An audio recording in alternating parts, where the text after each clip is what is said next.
पहले देहरादून से बड़ी खबर, जहां पंचायतों से जुड़ी यह खबर है। रंग लाया ग्राम प्रधान और प्रमुखों का आंदोलन। जिला पंचायत अध्यक्षों की तरह अधिकार मिला। अब ग्राम पंचायत में ग्राम प्रधान और क्षेत्र पंचायत में प्रमुख ही होंगे प्रशासक। सचिव चंद्रेश कुमार ने यह आदेश जारी कर दिया है। 27 नवंबर को कार्यकाल समाप्त हुआ था, उसके बाद अब यह आदेश जारी हुआ है। शासन ने पहले ग्राम पंचायत में एडीओ पंचायत, क्षेत्र पंचायत में एसडीएम को प्रशासक नियुक्त किया था और अब ये नया आदेश जारी किया गया। दीपांकर भट्ट हमारे साथ मौजूद है फोन लाइन पर। दीपांकर, इस फैसले का इंतजार था और अब आदेश भी जारी हो गया, इससे किस तरह का प्रभाव पड़ेगा? बिल्कुल मेनका, क्योंकि नवंबर में यहाँ पर पंचायतों का कार्यकाल पूरा हुआ था, उसके पहले जिला पंचायत के जो अध्यक्ष थे निवर्तमान, उनको यहाँ पर सरकार ने प्रशासक नियुक्त किया। ये पहली बार इस तरह का प्रयोग हुआ है। हालांकि इसमें जो यहाँ पर नोटिफिकेशन है उसमें पूरी सभी बातों का ध्यान रखा गया है कि क्या पंचायत राज विभाग के नियम और गाइडलाइंस है। इसके बाद ब्लॉक प्रमुख और ग्राम प्रधानों की मांग थी कि जिस तरह जिला पंचायतों को प्रशासक बनाया गया है उसी तरह का अधिकार उन्हें भी मिले। तो आज ये आदेश जारी हुआ है। इसको लेकर उन्होंने मुख्यमंत्री से मुलाकात भी की थी। मुख्यमंत्री ने फिर सचिव पंचायती राज से इसमें कमेटी बनाने को कहा और उस कमेटी की रिपोर्ट के बाद अब ब्लॉक्स में जो ब्लॉक प्रमुख है वही प्रशासक होंगे अगले आदेश तक, और गांव में जो प्रधान थे अभी नवंबर तक, उन्हीं लोगों को आगे की जिम्मेदारी यहाँ पर बतौर प्रशासक सौंपी गई है। तो एक जो विवाद था कि जिला पंचायत अध्यक्षों को जो अधिकार मिला है वो हमें क्यों नहीं मिलता, यानी ब्लॉक प्रमुख और ग्राम प्रधानों को क्यों नहीं मिलता, तो इस आदेश के बाद वो पूरा विवाद यहाँ पर खत्म हुआ और मुख्यमंत्री पुष्कर सिंह धामी के जो निर्देश थे पंचायती राज विभाग के सेक्रेटरी को कि इस मसले को सुलझाया जाए, तो फाइनली ये विवाद खत्म हुआ। अब अगले जब पंचायत चुनाव होंगे तब तक ये तीनों यूनिट में, चाहे जिला पंचायत हो, ब्लॉक लेवल हो या फिर ग्राम लेवल हो, वहां पर यही लोग प्रशासक रहेंगे। मेनका, बिल्कुल, तो अगले पंचायत चुनाव तक कोई भी विकास काम न रुके, लोगों की समस्याओं का समाधान सुव्यवस्थित तरीके से होता रहे, उसके लिए ये बड़ा फैसला लिया गया। धन्यवाद आपका दीपांकर, इस वक्त पूरी जानकारी देने के लिए।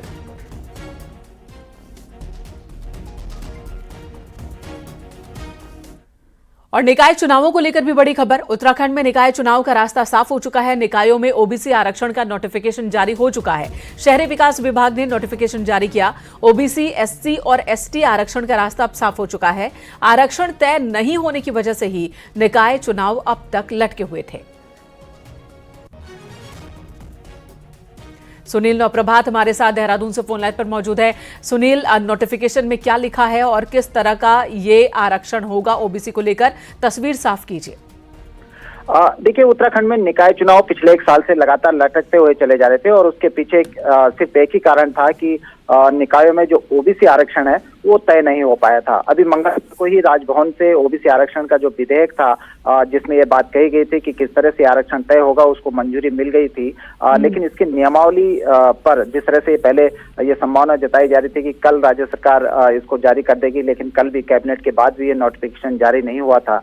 लेकिन आज ये नोटिफिकेशन जारी कर दिया गया है, यानी कि रास्ता साफ हो गया है कि अब जो निकाय चुनाव होंगे उसमें ओबीसी आरक्षण, एससी आरक्षण और एसटी आरक्षण के लिए किस तरह से आरक्षण तय होगा उसकी एक नियमावली बना दी गई है, उसका पब्लिकेशन कर दिया गया है। तो अब रास्ता साफ हो गया है, आपके पास एक फॉर्मूला आ गया है कि आप किस तरह से निकायों में, जो 102 निकाय उत्तराखंड में है, चाहे नगर पालिका हो, नगर निगम हो या नगर पंचायत हो, किनमें किस तरह से आरक्षण का जो रोस्टर है वो तय किया जाएगा। तो अब ये करीब करीब मान के चलिए कि तय हो गया है कि अब उत्तराखंड। सुनील, बहुत जल्द में बताइएगा, जो फॉर्मूला आरक्षण को लेकर तय हुआ है, क्या उस पर आपत्ति भी उठाई जा सकती है विपक्ष की ओर से?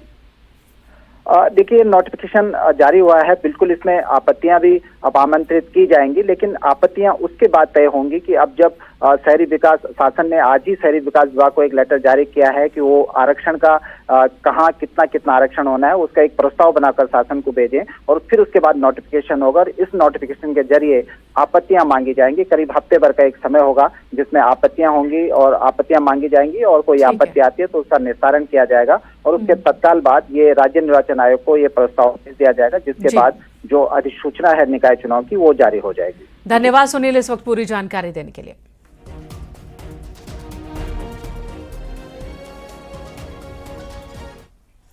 और अब उद्यान घोटाले से जुड़ी ये खबर, सीबीआई जांच के बीच ही शासन लेवल पर भी जांच शुरू कर दी गई है। कुमाऊं कमिश्नर दीपक रावत को जांच अधिकारी बनाया गया। मुख्य आरोपी हरमिंदर सिंह बावेजा जांच अधिकारी के सामने पेश हो चुके हैं। 25 नवंबर को पूछताछ हुई थी और अब शुक्रवार को उद्यान विभाग के ही 3 और अधिकारियों को तलब किया गया है। न्यूज 18 के पास शासन के जांच आदेश की कॉपी भी मौजूद है।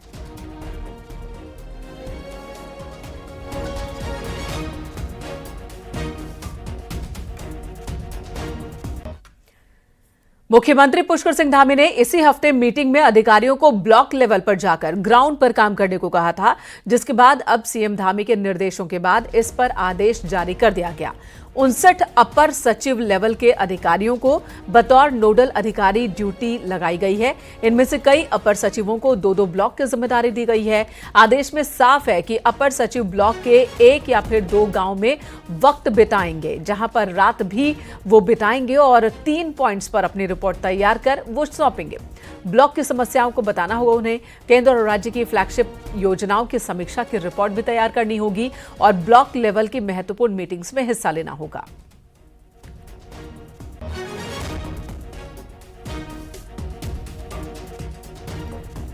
हरिद्वार में विवादित धर्म संसद आयोजित करने वाले जूना अखाड़ा के महामंडलेश्वर यति नरसिम्हानंद ने एक बार फिर धर्म संसद का ऐलान किया। हरिद्वार के जूना अखाड़ा पहुंचे हरि नरसिम्हानंद गिरी ने साधु संतों के साथ हवन यज्ञ किया। 19, 20 और 21 दिसंबर को धर्म संसद आयोजित करने का ऐलान किया। यति नरसिम्हानंद ने साधु संतों से धर्म संसद में सम्मिलित होने का आह्वान किया है। अभी तक नरसिम्हानंद गाजियाबाद स्थित डासना पीठ पर ही धर्म संसद आयोजित करने की बात कहते रहे, लेकिन दिसंबर 2021 में धर्म संसद विवादित रही थी, जिसमें नरसिम्हानंद पर हेट स्पीच का आरोप लगा था। जहां तक भी मेरी आवाज जाए, जहां तक संभव हो सके, सनातनी इस यज्ञ में आहुति देने के लिए भी आए। गंगा के तट पर ऐसा अभूतपूर्व यज्ञ कभी कभी होता है, यज्ञ में आहुति देने के लिए भी आए और धर्म संसद में भी आए, यथासंभव सहयोग करें। राजधानी देहरादून में घंटाघर के पास बने एक अटपटे स्पीड ब्रेकर की वजह से सैकड़ों लोग अब तक जख्मी हो चुके हैं, हादसे का शिकार हो चुके हैं। न्यूज 18 पर वीडियो चलाए जाने के बाद और सोशल मीडिया पर बहस छिड़ने के बाद पीडब्ल्यूडी सेक्रेटरी पंकज पांडे ने गुरुवार को पीडब्ल्यूडी के चीफ इंजीनियर से स्पष्टीकरण मांगा है। सचिव ने पूछा है कि क्यों ये स्पीड ब्रेकर बनाते वक्त ट्रैफिक मानकों का ध्यान नहीं रखा गया। दरअसल कुछ हफ्ते पहले राजधानी में हुई जबरदस्त सड़क दुर्घटना के बाद कई स्पॉट्स चिन्हित किए गए थे जहां पर स्पीड ब्रेकर्स बनाए गए, लेकिन इस दौरान भी मानकों का ख्याल नहीं रखा गया, जिसकी वजह से ये स्पीड ब्रेकर्स हादसों को बढ़ा रहे हैं।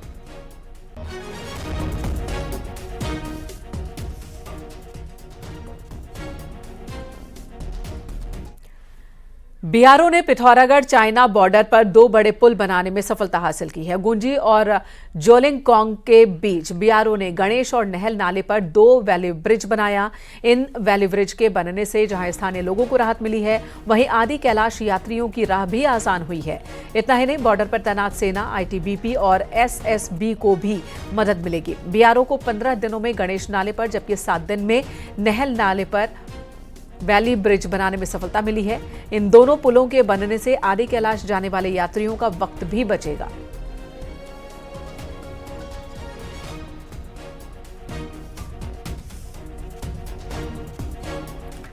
मुख्यमंत्री पुष्कर सिंह धामी ने इस साल से शीतकालीन चारधाम यात्रा की शुरुआत की है। इसे लेकर चारधाम तीर्थ पुरोहितों महापंचायत ने सीएम धामी का धन्यवाद अदा किया। महापंचायत के प्रतिनिधिमंडल ने सीएम धामी से सचिवालय में मुलाकात की और इस दौरान उन्होंने चारों धामों में बुनियादी सुविधाएं बेहतर करने की भी मांग की। तीर्थ पुरोहितों ने कहा कि शीतकालीन यात्रा के पूजा स्थलों का व्यापक प्रचार प्रसार जरूरी है।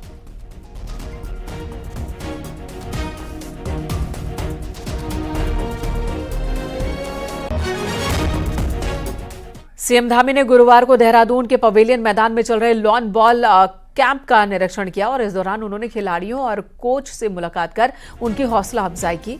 खिलाड़ियों का उत्साह बढ़ाते हुए मुख्यमंत्री ने खुद भी मैदान में उतरते हुए लॉन बॉल में हाथ आजमाया। सीएम ने कैंप में मौजूद खिलाड़ियों, कोच और अधिकारियों को 38वें राष्ट्रीय खेलों के लिए शुभकामनाएं भी दी।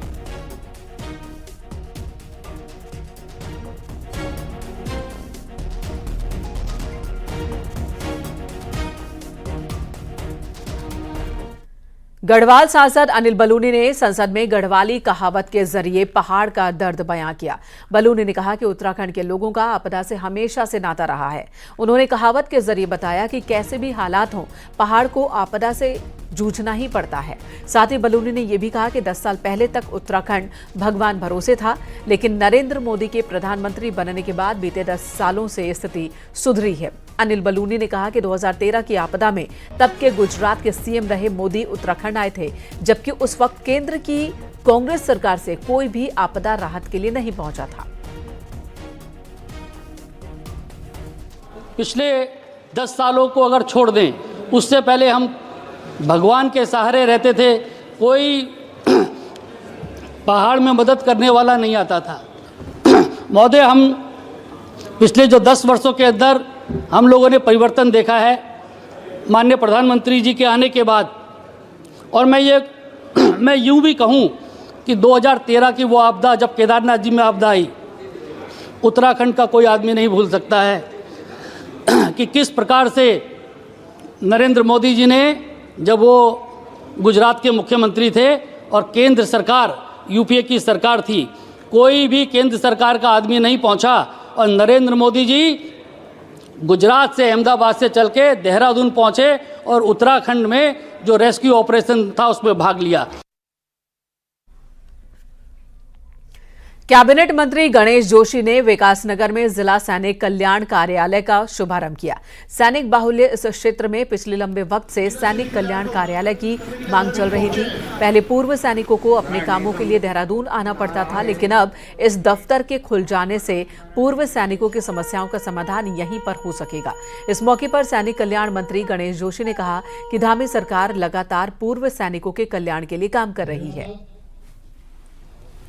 लोग 14,000 से अधिक की संख्या में पूर्व सैनिक यहाँ पर रहते हैं, जिनको अपनी समस्याओं के लिए, अपने कामों के लिए देहरादून जाना पड़ता है। और इस कार्यालय के खुलने के बाद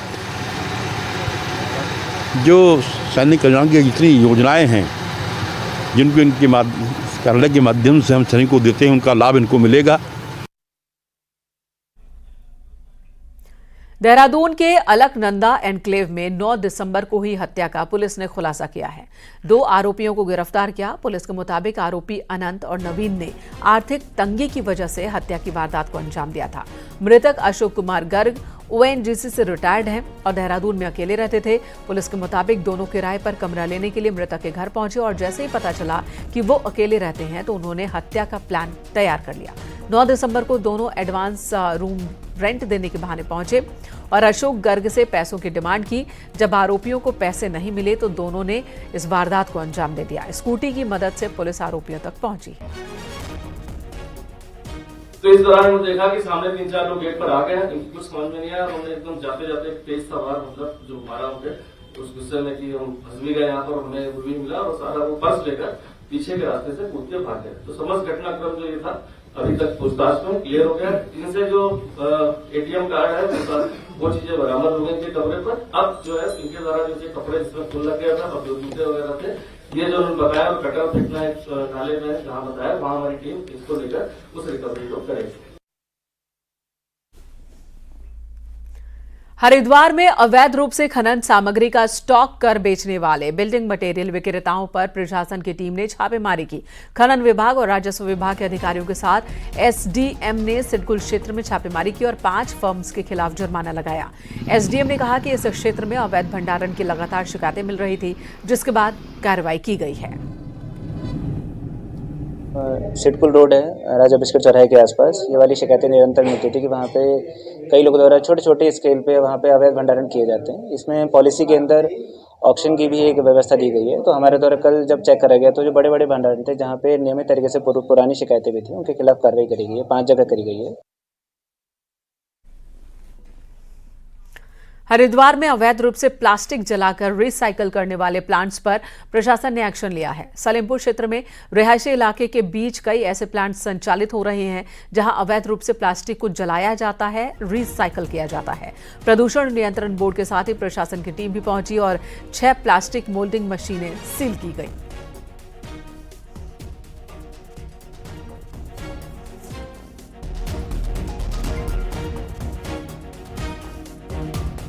प्लास्टिक के गुल्लों को अवैध तरीके से वहाँ पे जलाते हैं और बाकी सारी चीज़ें अपने स्मॉल प्रोडक्ट्स बनाते हैं। इससे क्षेत्र में बहुत ज़्यादा पॉल्यूशन फैल रहा था। इस संबंध में हमारे द्वारा 2-3 बार वहाँ इंस्पेक्शन करे गए। उनको टाइम भी दिया गया सफिशिएंट कि वो इन चीज़ों को अपना बंद कर दें, लेकिन उनके द्वारा ना बंद करने की दशा में पॉल्यूशन कंट्रोल बोर्ड, पुलिस और राजस्व की टीम के द्वारा कल वहाँ पे 6 मशीनों को सील करा गया।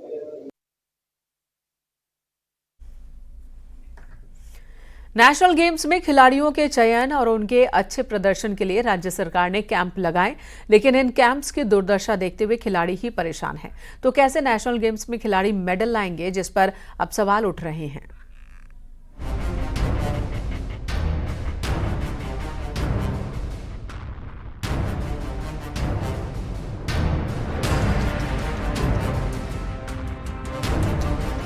28 जनवरी से प्रदेश में नेशनल गेम्स होने हैं, लेकिन जिन खिलाड़ियों पर मेडल लाने की जिम्मेदारी है वो मूलभूत सुविधाओं से दो चार हो रहे हैं। तस्वीरों में आप राजधानी देहरादून के स्पोर्ट्स कॉलेज का शूटिंग रेंज देख रहे हैं, जहां न पीने का पानी है और न ही साफ टॉयलेट। वहीं एक तरफ लगातार शूटिंग रेंज का काम चल रहा है, तो दूसरी तरफ कैंप में खिलाड़ी नेशनल गेम्स की तैयारियों में जुटे हुए हैं, लेकिन वहां की दिक्कतों से भी परेशान हैं। मैं अभी एक टॉयलेट में घुसा हूँ। आप इस टॉयलेट की स्थिति देखिए कि ये किसी सुलभ शौचालय यानी कि जो बाजारों में भी है उनसे भी बदतर स्थिति इसकी इस टाइम देखने को मिल रही है। आगे हम नहीं जा सकते, इतने गंदे इनके जो सीट्स हो रखी, यहाँ हम दिखा भी नहीं सकते कि क्या कुछ इस स्थिति में ये सीट्स हैं। फीमेल्स के लिए कोई भी वॉशरूम अवेलेबल नहीं है, कोई सैनिटेशन का कुछ भी नहीं है, पानी अवेलेबल नहीं है, ड्रिंकिंग वाटर जो एक बेसिक नीड होती है, आई थिंक वो भी पूरी रेंज पे कहीं पे भी नहीं है। दिक्कतें तो अब एक तो रेंज प्रिपेयर नहीं है पूरी तरह से, और 13 से नेशनल स्टार्ट है। अब थोड़ी दिक्कत तो है ही ना, मशीनें जैसे नहीं है, और मशीन भी नहीं है, फिर ये कि चलो स्टार्टिंग के लिए तो अच्छा है। बीते साल नेशनल गेम्स गोवा में हुए थे, जहां उत्तराखंड ने कुल 24 पदक जीते थे और वो 25वें स्थान पर रहा था। लेकिन इस बार उम्मीद ज्यादा है, क्योंकि नेशनल गेम्स उत्तराखंड में ही होने हैं और यहाँ की स्थितियों से भली भांति परिचित रहेंगे। लेकिन ग्राउंड और शूटिंग रेंज तैयार न होने से सवाल उठने लगे हैं। एरिया वैसे तो अच्छा है, मतलब this is the first time कि गवर्नमेंट ने कैंप लगाया है शूटर्स के लिए या प्लेयर्स के बारे में सोचा है। And but the only drawback right now is कि वी डोंट हैव द जो प्रॉपर एक फैसिलिटी, जो सिस्टम पूरा सिस्टम हमारा होना चाहिए था, जो इलेक्ट्रॉनिक प्रॉपर रेंज हमारी होनी चाहिए थी, which should have been thought for 6 महीने पहले वो प्रोसेस में चीज आ जानी चाहिए थी। जिन होम ग्राउंड और रेंज का फायदा उत्तराखंड के खिलाड़ी उठा सकते थे, वो तो अभी तैयार ही नहीं है। ऊपर से कम समय में कैसे इन खिलाड़ियों की तैयारी हो पाएगी। सत्येंद्र बर्तवाल, न्यूज़ 18 देहरादून।